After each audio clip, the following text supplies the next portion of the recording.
Welcome back to the Cossy channel. My name is Cossy. Welcome back to a brand new video. The Victor Gyokores story has changed once again. Arsenal's agreement with the player has been exposed and Sporting are not happy. They've made their stance clear once again.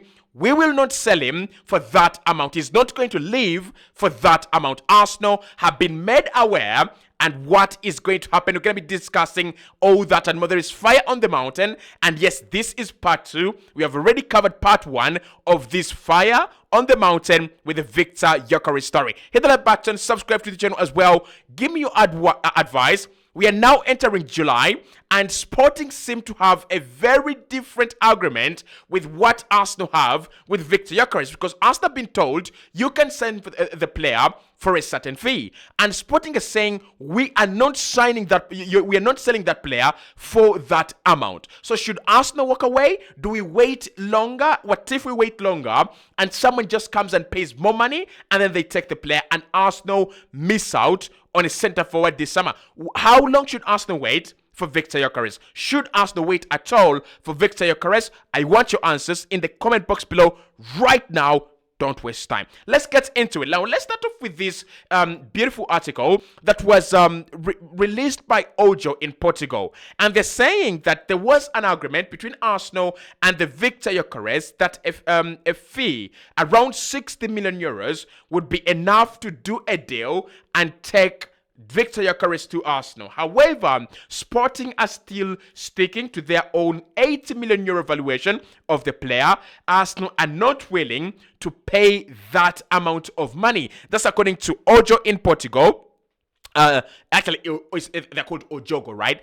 And they're saying that there is an agreement between Victor Gyokores and Arsenal that Arsenal will bid 60 million euros for the player, and it will be okay. Now, what happened and why Victor Gyokores has been turning down all these other clubs? I told you this 1 week ago when he rejected Manchester United. 2 weeks ago, actually. He rejected Manchester United, and 1 week ago, he rejects he rejects Juventus. And I told you the only reason as to why Victor Gyokores is rejecting all these clubs and information is flowing out publicly that he's actually rejected them is because he knows there is strong interest and real interest from Arsenal and a deal can be done. Now, what Arsenal told Victor Gyokores was this: we want you and we want to do the deal. But the only way we are doing this deal is if you can convince your club, Sporting, to let you go at 60 million euros. And the agent of the player and Gyokores all sat down with Arsenal and they agreed that 60 million euros can actually do the deal. Now, for me, this was a little bit of misinformation from the agent of the player. I don't think for a player that has scored 95 goals in a market where we've seen Harry Kane go for 100 million and we have seen Julian Alvarez go for 90 million and we have seen crazy transfer fees for some really average strikers. I don't think Sporting CP are going to look at John Duran, signed for 90 million euros from Aston Villa, and they accept 60 million euros for a guy that is playing in Europe and has scored 95 goals in 100 games. Yes, he's old, he's 27, and maybe there are bigger risk factors when it comes to signing a player from Portugal, but this agreement was never going to stand. Now, don't get me wrong. We might reach a point where maybe Arsenal get the better of this agreement and we suffocate Sporting down. But why would Sporting want to sell him at 60 million euros early in the window?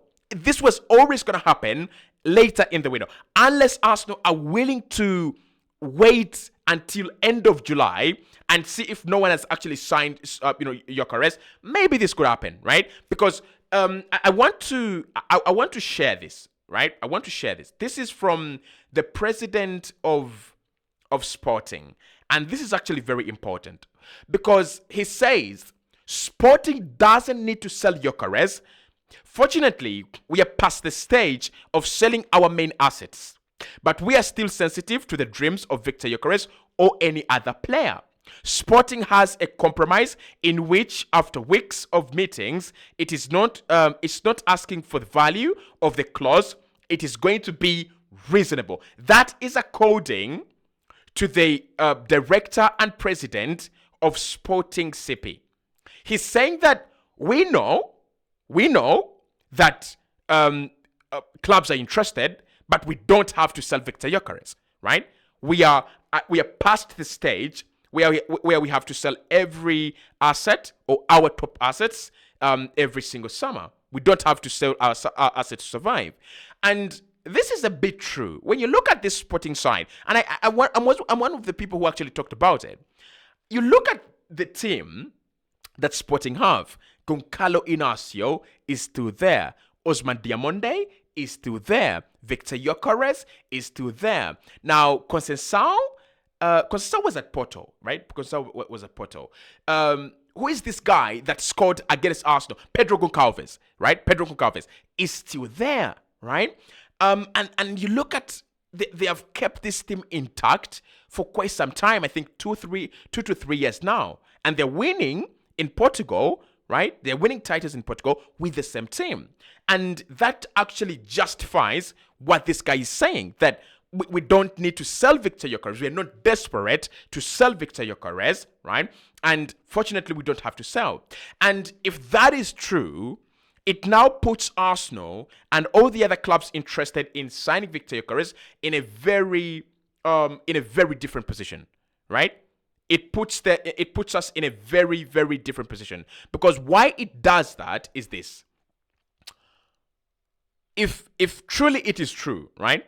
If truly it is true that these guys don't have to sell, then Arsenal are not going to get that 60 million euro agreement activated that we have with the player. It means that we have to negotiate with Sporting and agree to their terms and conditions. And Arsenal is saying, we're not giving you this amount of money. We're not giving you 60 million euros.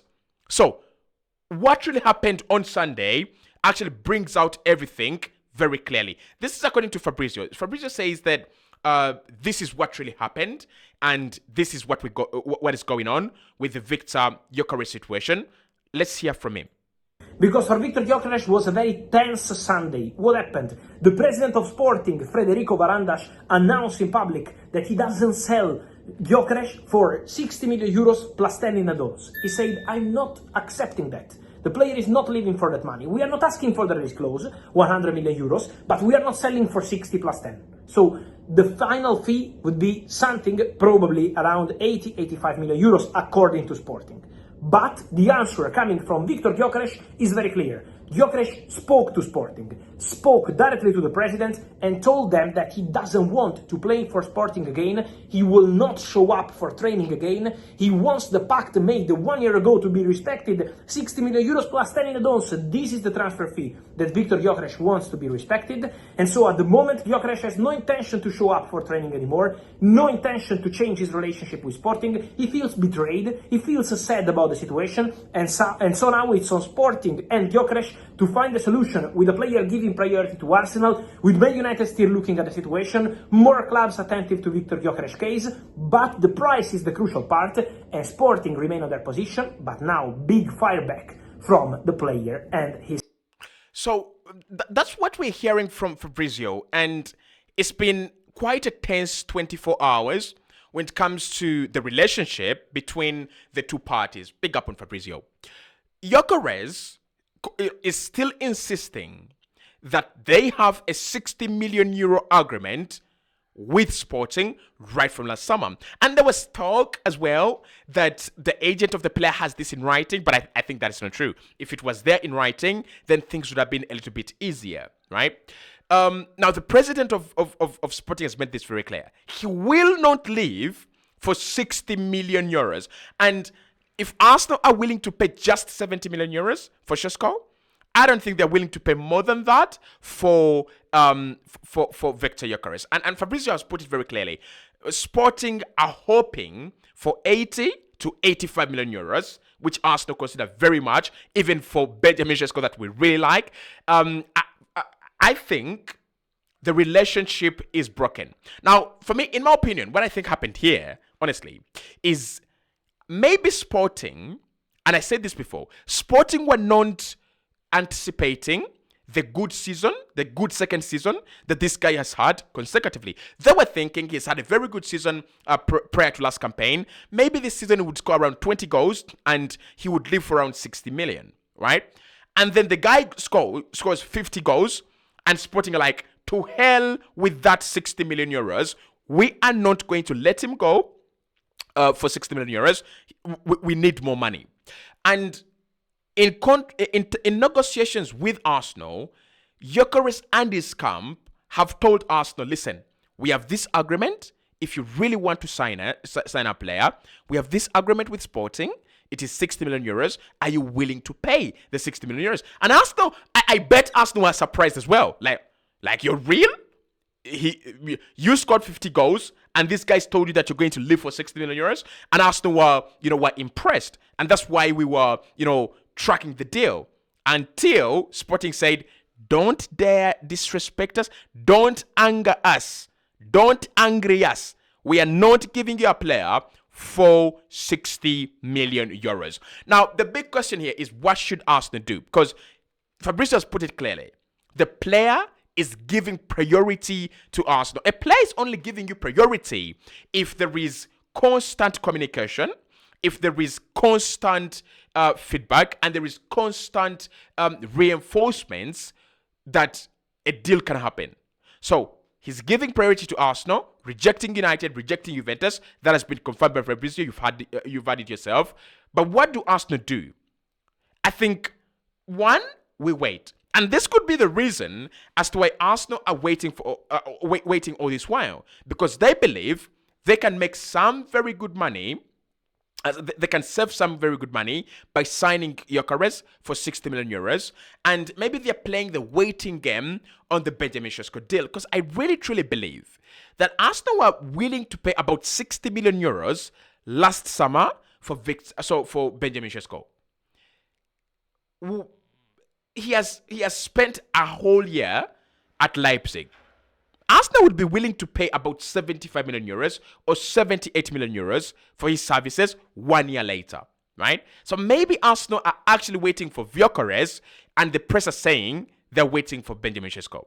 But what should we do?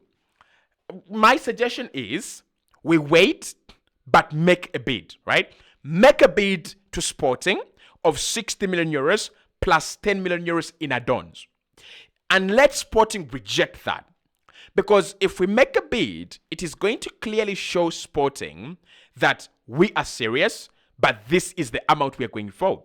Because Sporting might be calling out anybody's bluff. They might be saying, no one is going to bid anyway. No one has approached Sporting with a bid. So why would they slaughter themselves? Why would they hang themselves by saying, we will sell for 60 million euros? Everyone is going to deem them desperate, right? If you publicly come out and say, I'm selling this wallet for $10,000, then everyone is gonna know you can settle for $6,000. You can settle for $5,000.